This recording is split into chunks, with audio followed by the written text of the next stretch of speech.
The clouds parted over the Isles of Boreas. It was time to choose. The rebellion was in trouble. Ravens were scouting for the secret rebel base. They needed a game changer. Pieces of the Sky Ripper had surfaced. Renato knew that using it could go catastrophically wrong, but he was sure he could figure out how to use it safely. Also, a temple had risen out of empty desert. The Emperor had brought the Sky Ripper pieces up out of ancient burial by his obscene rituals. Could this be where the Iblis stone was hidden? Someone better get it before he does, thought Renato.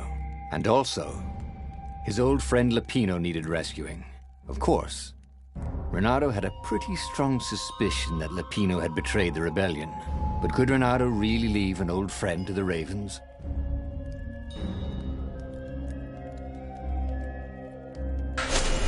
Ah, Lapino. Apparently, the Mad Rabbit had sold a Pegasus that he did not exactly own. Lapino always wiggled out of trouble, given time. But he was out of time. Lapino's frantic message said that the Ravens were going to kill him for being a rebel spy. And that he had a clever plan. If the fleet reached him first, they'd string him up for that. Never mind the winged horse. Or so Lapino had told him over the far speaker anyway.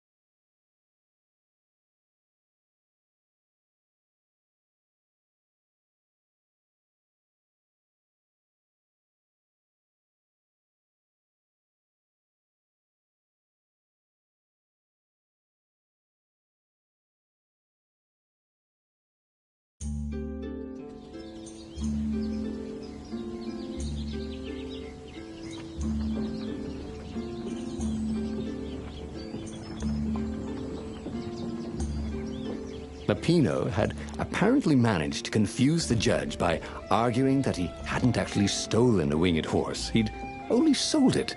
But wait, where was the prison? The village was empty. Had everybody fled the Ravens?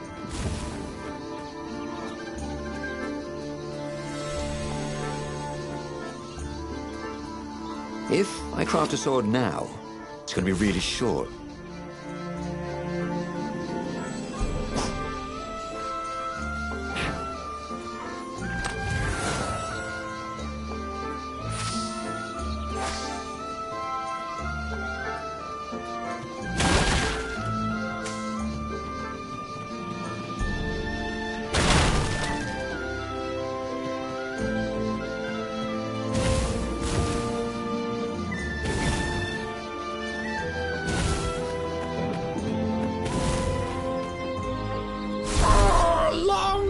The Emperor! Called the Ravens.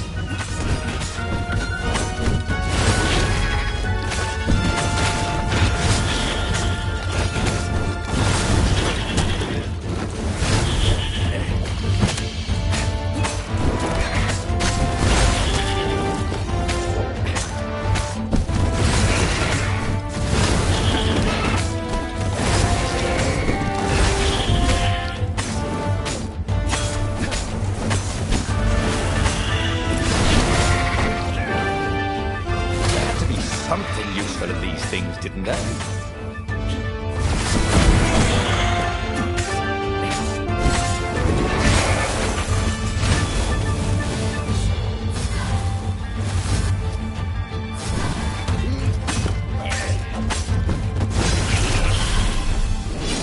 People were frightened these days. Just 2 weeks past, Renato had sneaked through an empty town and listened to the Ravens caw about the Emperor's new taste in ritual sacrifice.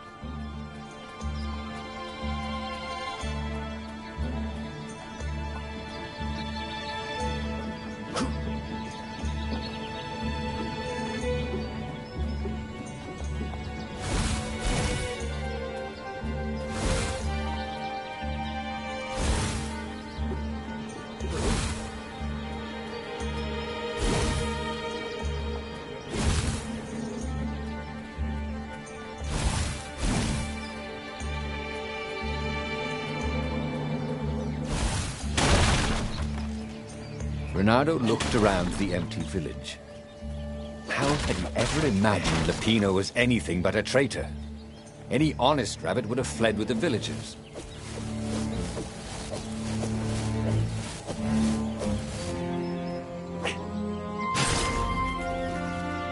Anyone ever tell you have a lovely eye? No?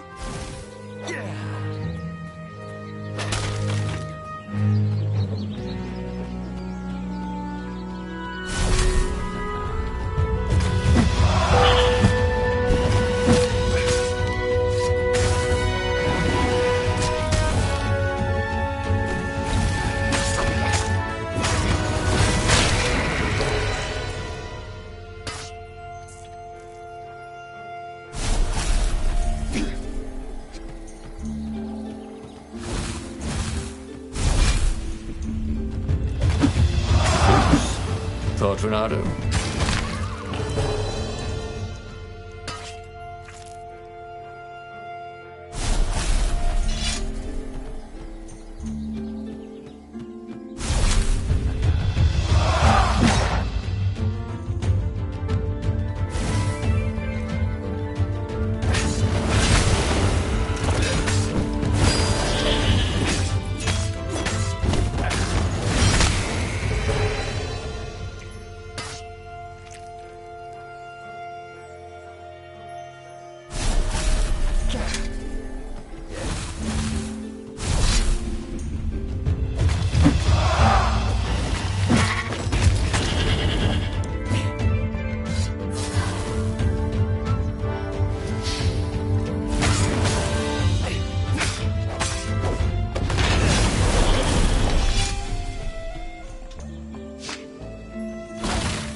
Not everyone knew how to use magical gems.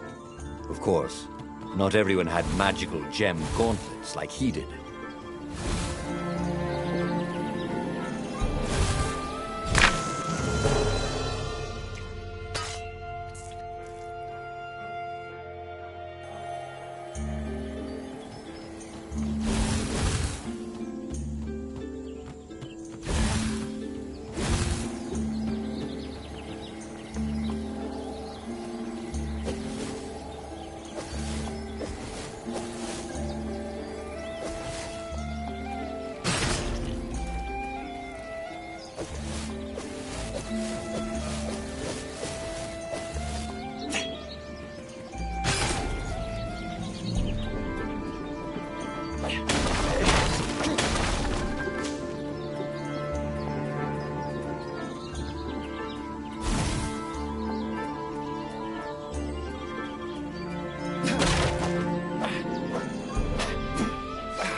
Odd that they never locked these things.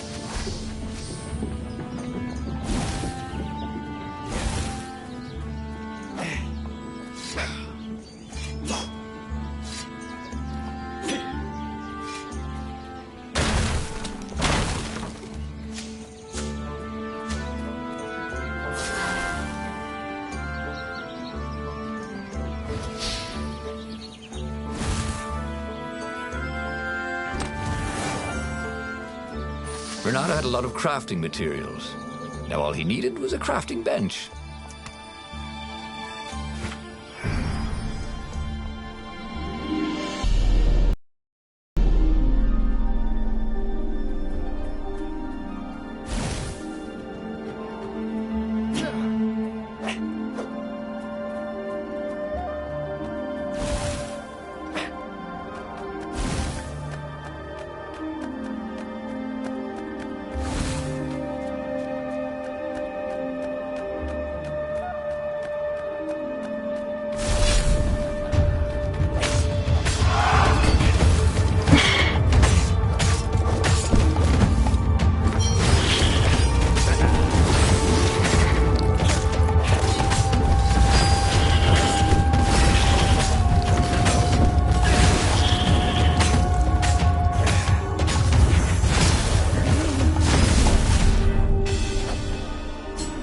ravens were landing everywhere. The advance guard. He'd better get moving. If they got to Lupino first, they'd eat him for breakfast. Or a snack. Ravens weren't picky. If they got hungry, they sometimes forgot to interrogate their prisoners. Even top spies like Lupino. Well, unless he really was a traitor, obviously. Then they'd probably pin a medal on his...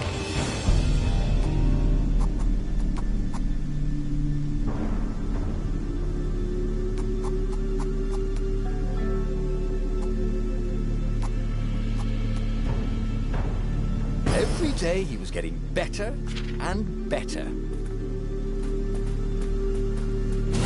Lupino would betray him. But now Renato knew that. What would Lupino do if he knew that Lupino was going to betray him? Well, he'd concoct some crazy scheme, wouldn't he? That used Lupino's betrayal against him and would blow up in his face. Maybe he was overthinking this. That would be a first. Okay, this is yours, said Renato. But he couldn't hear his enemy's answer.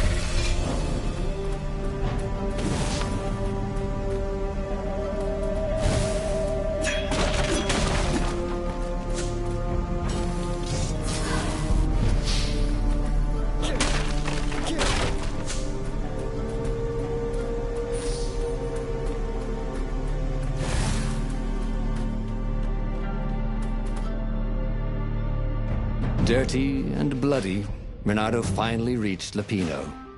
The rabbit was practicing his shuffle. Renato recognized the cards. It was Lupino's favorite deck. Oh, I thought you were in danger. I am. The ravens are coming. Oh, the prison thing. Right, yeah, we see this guard owed me 53 ducats, so we made a deal. They're very reasonable people, actually, for weasels. Now, I got a brilliant plan to kidnap Zenobia. We capture Zenobia, we find out what she knows. And that's the whole war right there. Easy peasy, lemon squeezy. Capture the Emperor's greatest general, who also happened to be a deadly sorcerer and, oh, his only daughter? That would be worth it. On the other hand, he could still get to the core of the Sky Ripper, even if he couldn't get the whole thing. It must have great power.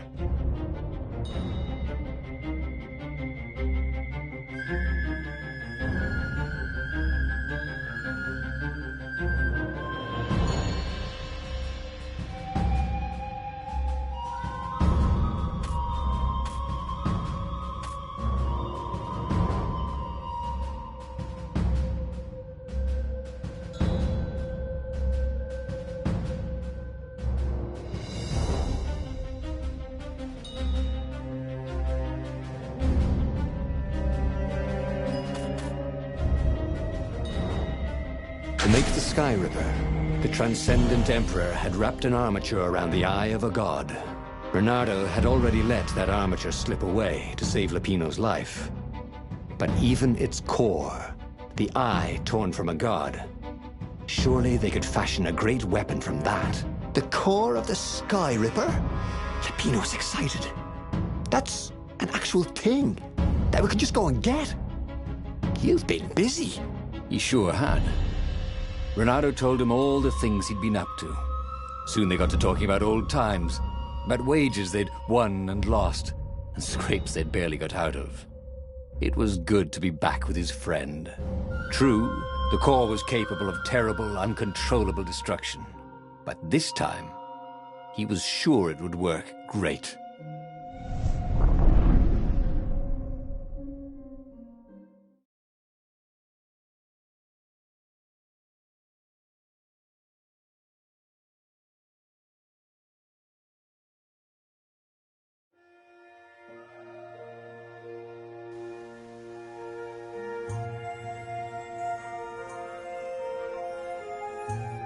It's beautiful here, thought Renato. It was nice to be back with his old war buddy. All right. Lupino was a traitor. But still, it was good company.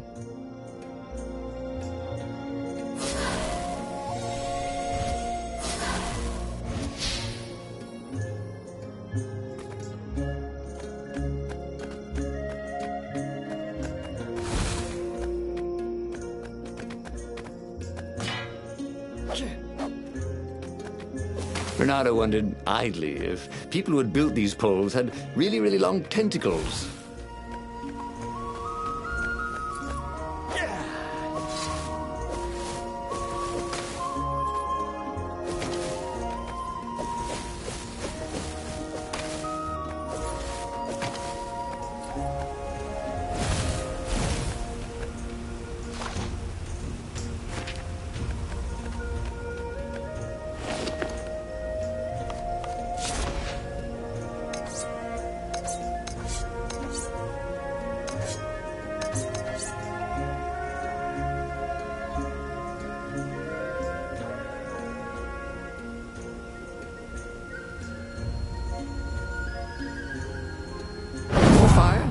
Yes, please.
There was something sour in the air. Like the earth had ruptured over something that had been fermenting for a very long time.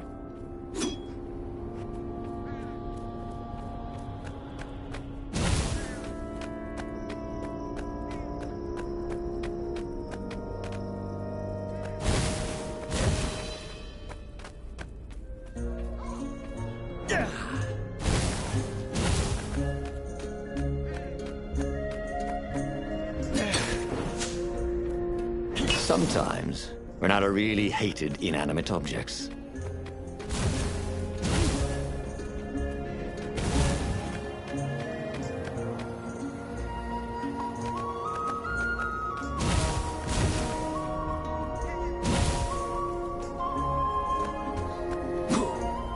You almost never saw wild gogglers together like this. The toads had to train them not to peck each other to death. But these had to be imperial gogglers. That meant ravens were up ahead.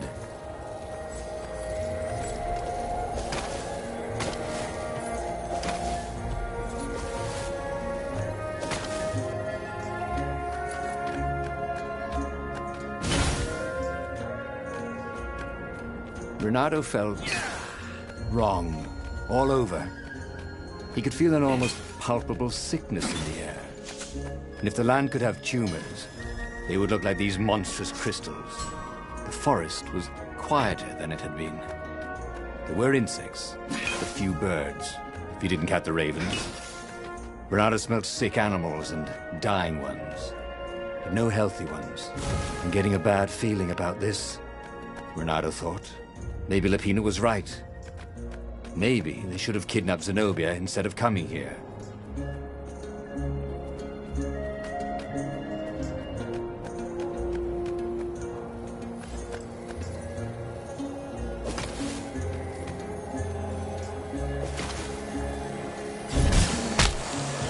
Renato did not feel well. In fact, he felt dead.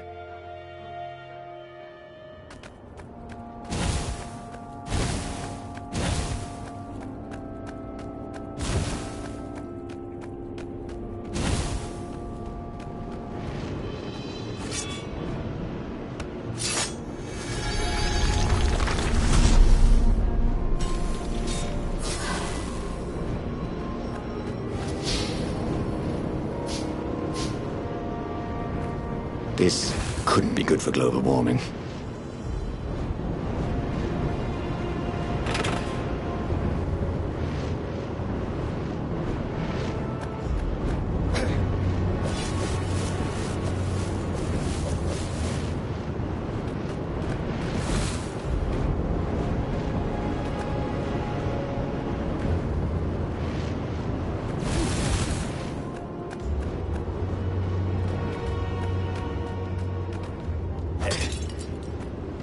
Of course there was a puzzle. You couldn't expect the Transcendent Emperor to bury a god's eye in a leather sack where anyone could pick it up.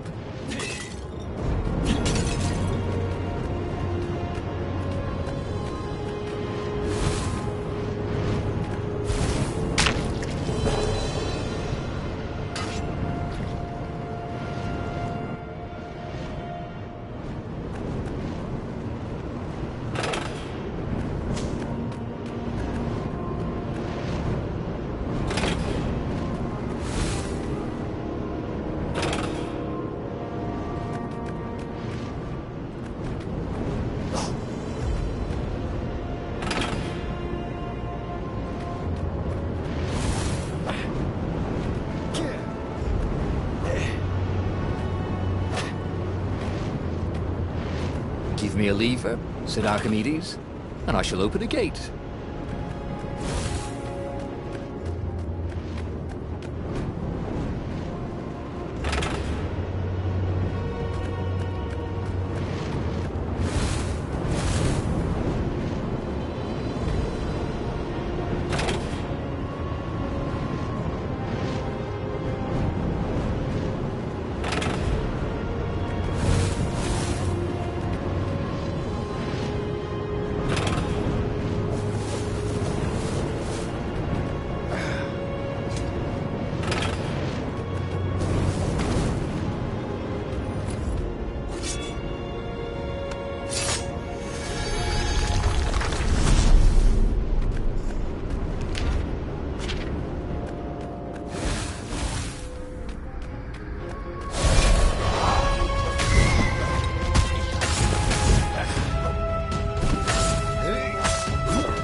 As he held the radiant icosahedron, Renato felt queasy, like dozens of tiny worms were nibbling his insides. It wasn't healthy to be so close to the eye of a god. How could he use it? He could take it to the observatory. The scientists there could tell him how to harness its ancient power. But honestly, Renato ached to get away from it. He brought the core back with him to the Farfarer. But honestly, Renato ached to be rid of it. "Tell you what," said Lupino. "I'll take it to the observatory. You attack the Imperial outpost." The Imperial outpost was a vital communications node. Taking it could shatter the Empire's ability to coordinate.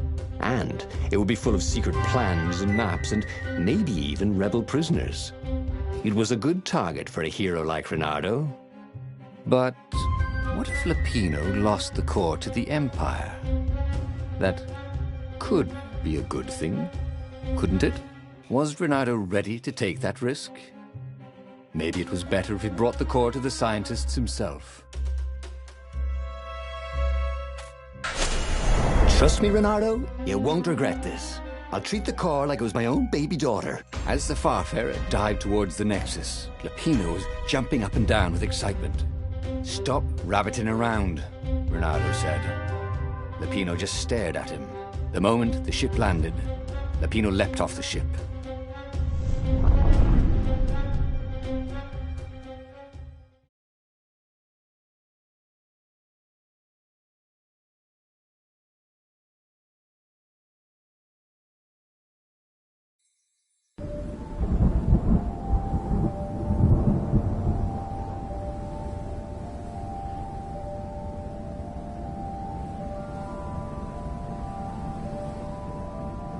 As Lapino vanished into the wilds of the Nexus, Renato vaguely remembered Lapino had a baby daughter, didn't he? And he told her mother he was going out to get some Easter eggs, and he'd never come back. But Renato was relieved not to carry the core anymore. He was already feeling better. And who knows, maybe this time Lapino would get it right. And if Renato could take the outpost, he'd have access to all the Empire's communications in the sector. Right?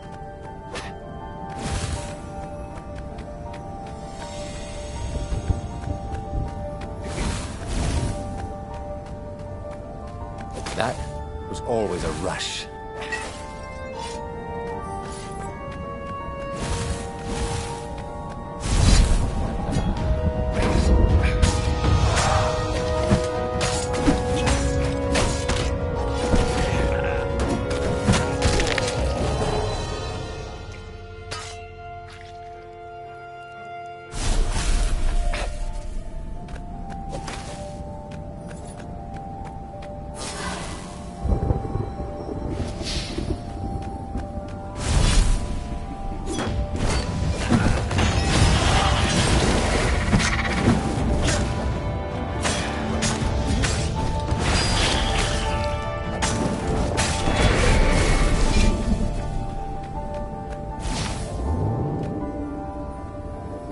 No skateboarding, the sign said.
Nice.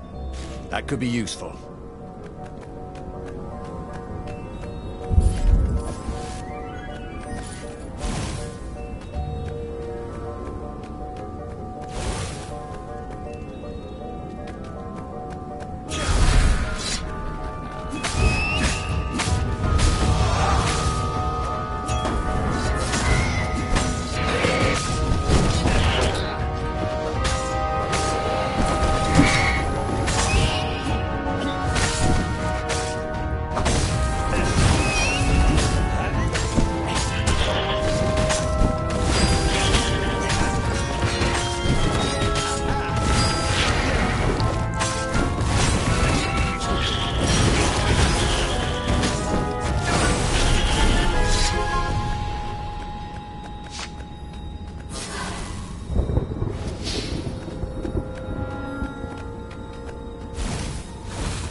Renato caught his breath. His joints still hurt, but he couldn't feel the poison in his system anymore. He'd let the armature slip out of his hands to save his friend Lupino. Of course he had to let Lupino take the core. The rebellion needed every man doing his duty. And the rabbit would be no good taking on an Imperial outpost, right?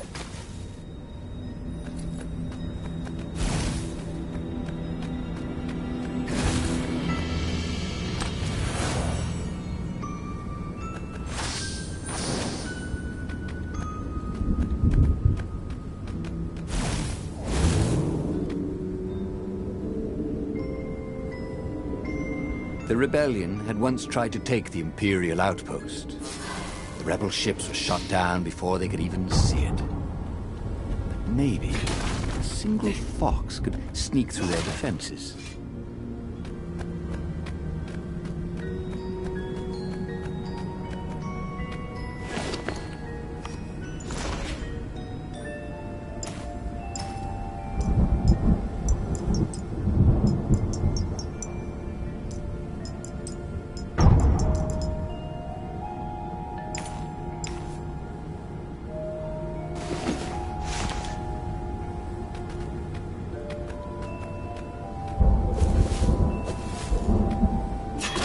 Artisans he was creating employment for. Truly, he was a job creator.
Renato took the outpost with a song in his heart.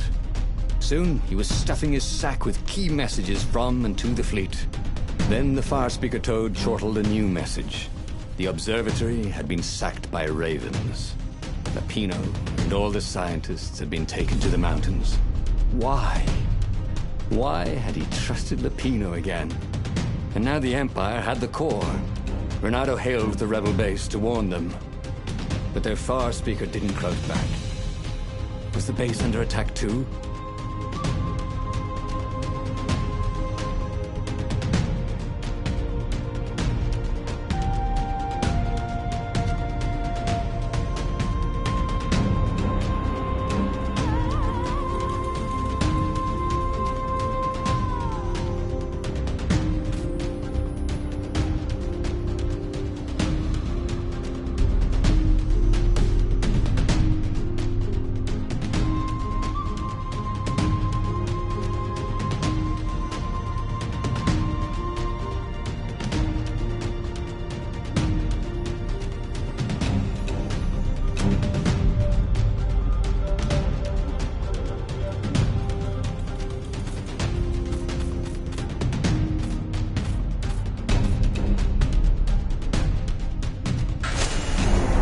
What was going on at the base, but he knew what the ravens would do to Lupino if Renato didn't rescue him fast.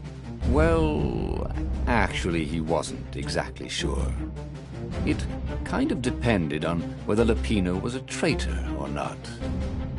Renato just couldn't bring himself to believe that. What are all friends for, if not to need rescuing every few days?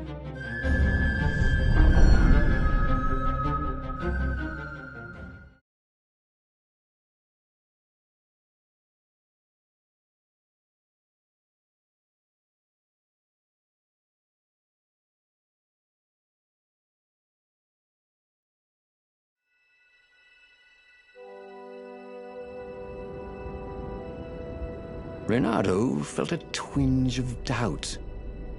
Should he have gone to the base? No. Logically, wherever they'd taken Lapino was probably where they took the core, right? Oh, why couldn't Lapino have just, for once, not got himself captured? Was that too much to ask? He shouldn't be too hard on the rabbit. No, he meant well, and he was insanely brave. You had to admire that. Renato wondered if his future self had commissioned these poles.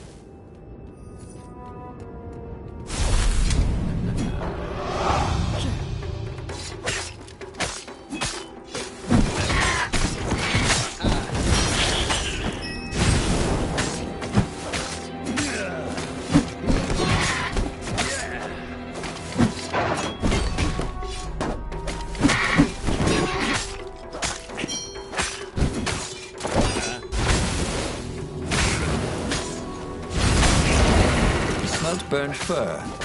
His.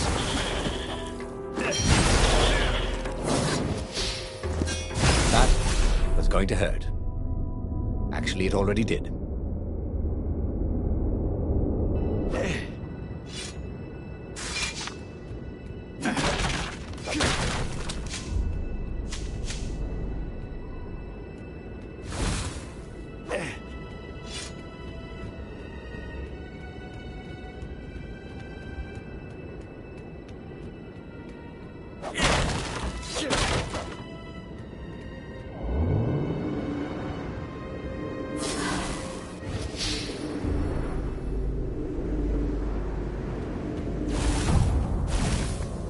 He was practically sure he'd find something useful in one of these things.